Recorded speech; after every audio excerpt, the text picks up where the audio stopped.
सासू माँ बदल गई। कहानी उस घर की है जहाँ बहू और बेटी को एक माना जाता था, लेकिन फिर अरे शिखा बेटा, तू रसोई में क्यों घुसी रहती है? जा, रोटी मैं बना लूंगी। नहीं माँ जी, आप बैठिए, बस सारा खाना बन ही गया है। श्वेता को बोल देती हूँ, वो खाना लगा देगी सबका। सॉरी भाभी, मेरे पास वक्त नहीं है। माँ, मुझे पैसे देना, पार्लर जाना है। हाँ, चली जाना, भाभी को भी ले जाना। वो भी जाने को बोल रही थी पार्लर, पर पहले ना मदद कर दे उसके खाना लगाने में। देख माँ, वो बहू है, उसे बहू रहने देना, इतना सर पर मत चढ़ा भाभी को। श्वेता, ज्यादा मत बोला कर। बहू और बेटी में कोई फर्क नहीं होता है। जाकर काम कर। ननद को माँ का भाभी से इस तरह प्यार करना बिल्कुल अच्छा नहीं लगता। वो बार बार किसी न किसी तरह माँ को भाभी के खिलाफ भड़काती रहती, लेकिन कोई फायदा ना होता। एक रोज, अरे बेटे किशन, जा बहू को कहीं घुमा कर ला, सारा दिन घर में काम करती रहती है। हाँ माँ, हम लोग जा रहे हैं ना गोवा। अच्छा जी, भाभी ने तो हमें बताया भी नहीं। वैसे तो सारी पंचायत करती है, ये गोवा वाली बात क्यों छुपा गई हमसे? अरे क्योंकि उसे खुद नहीं पता था बहन। मुझे टिकट सस्ती मिल रही थी तो मैंने बुक कर दिया। हाँ शिखा, पैकिंग कर ले, संडे हम जा रहे हैं गोवा। दोपहर में शिखा पैकिंग कर रही थी कि सास आ जाती है। ये क्या बहू, साड़ियाँ? अरे गोवा जा रही है घूमने या फिर शादी में मायके हैं? माँ जी, ऐसा कुछ है ही नहीं, समझ में नहीं आ रहा क्या रखूं कपड़े में। अरे तेरी और श्वेता की साइज तो एक ही है, उसके कुछ मॉडर्न कपड़े ले ले, आकर लौटा देना। हाँ माँ जी, ये ठीक रहेगा। शिखा श्वेता के पास जाती है और उससे कपड़े मांगती है। ना जी ना, मैं अपने कपड़े ना दूं, वैसे भी फैल जाएंगे मेरे कपड़े, बहुत महंगे वाले हैं। शिखा मुंह लटकाकर कमरे में आ जाती है तो सास कहती है, चल तैयार हो जा, तुझे मैं शॉपिंग करा कर लाती हूँ गोवा की। बस फिर क्या था, सास बहू निकल जाते हैं मार्केट और एक से बढ़कर एक ड्रेस खरीद कर घर आते हैं। पहले बता देती कि नए कपड़े दिलाने वाली है भाभी को, तो मैं अपने ही दे देती ना भाभी को, मुझे दिला देती नए कपड़े। देख श्वेता, परिवार का मतलब सबके साथ रहना होता है, ना कि सिर्फ अपना सोचना। वैसे भी तुझे अच्छे संस्कार सीखने चाहिए। और रही बात कपड़ों की, तो शिखा, आज से घर पर भी तू मॉडर्न कपड़े ही पहनेगी। कोई जरूरत नहीं है ये साड़ी वाड़ी लपेटने की। अब क्या था, घर पर श्वेता और शिखा एक जैसे रहते। एक बार पड़ोसन आती है। अरे बेटा, अपनी माँ को तो बुलाना, जरा बात करनी है। शिखा सास को बताती है और रसोई में चली जाती है। ये आपकी बेटी बहुत बड़ी हो गई है, इसके लिए एक रिश्ता है, कहो तो बता दूं। ये बेटी नहीं बहू है, घर में सब एक जैसा ही रहता है। वैसे मेरी बेटी भी बड़ी हो गई है, कोई रिश्ता हो तो जरूर बताना। पड़ोसन रिश्ता लेकर उन लोगों के घर आती है। तब श्वेता की होने वाली सास कहती है, तो ये घर है, कितने मंजिल का है? और ये बहू ने आपकी क्या पहन रखा है, जीन्स टॉप? अरे भाई, साड़ी वाड़ी नहीं है क्या इसके पास?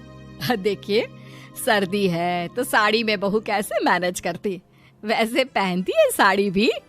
देखिए, हम लोग ठहरे पैसे वाले लोग, कोई कमी नहीं है हम लोगों के पास पैसों की, बहुत पैसे हैं, जमीन, नौकर चाकर, कार, सब कुछ है, लेकिन घर में संस्कारी बहू चाहिए। समझ रही हैं ना आप?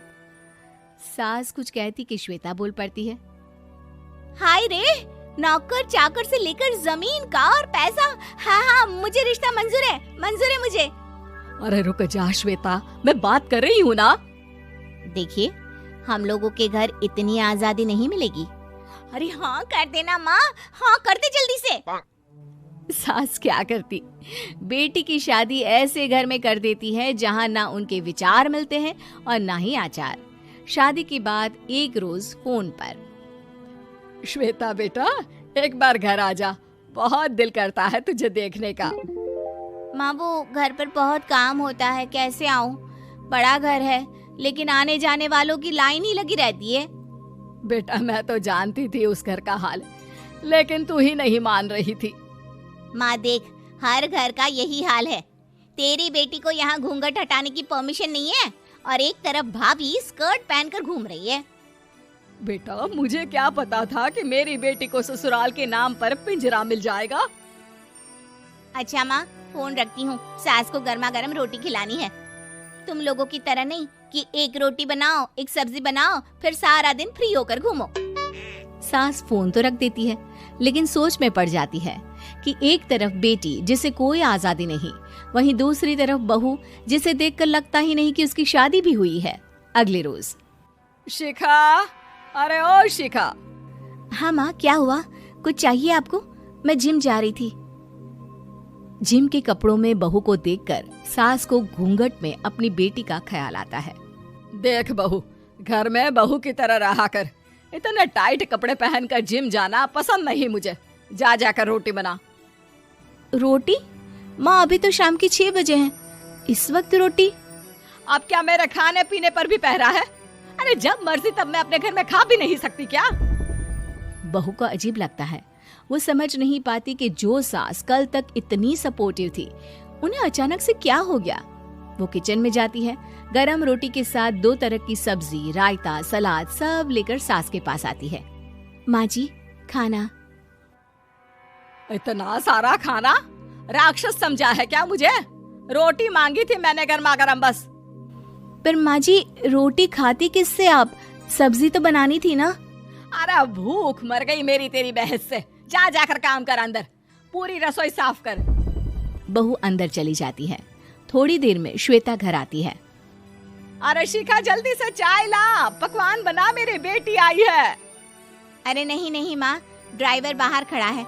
मैं तो घर का कोई सामान खरीदने के बहाने यहाँ आ गई हूँ, मुझे जाना होगा। अरे बेटा, पर कितने दिनों बाद देख रही हूँ तुझे, रहने आ जाना 2-4 दिन के लिए। आ जाऊंगी माँ, जब मेरी सास मरेगी तब। मैं तो रोज मन्नत मानती हूँ कि मेरी सास मर जाए तो अच्छा है। अच्छा चल, जा रही हूँ माँ। हे भगवान, कैसे कैसे दिन देखने पड़ रहे हैं मेरी बेटी को।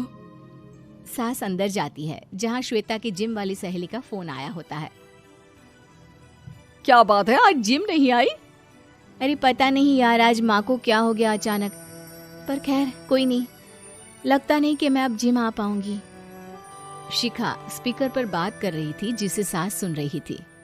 यार ये सास ना होती ही ऐसी है। मैं तो कहती हूँ बुढ़िया जल्दी मरे और तू आराम से जिए। शिखा को सहेली की बात पर गुस्सा आ जाता है। माँ के मरने की कौन सा बच्चा दुआ मांगता है मोहिनी? आगे से ऐसी बात मेरे सामने मत करना। हमारे घर की शोभा ही माँ है। क्या हुआ जो थोड़ी सख्ती दिखा रही है?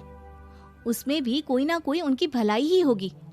मैं तो कहती हूँ भगवान मेरे जैसी सास सबको दे, जो सिर्फ माँ की तरह है। सास वाली तो कोई बात ही नहीं है उनमें। सास ये बात सुन रही थी। उनकी आंख में आंसू आ जाते हैं कि क्यों वो बेटी की किस्मत में बहू को भी भागीदार बना रही थी। शिखा, अरे ओ शिखा, क्या हो गया? जिम नहीं जाना क्या?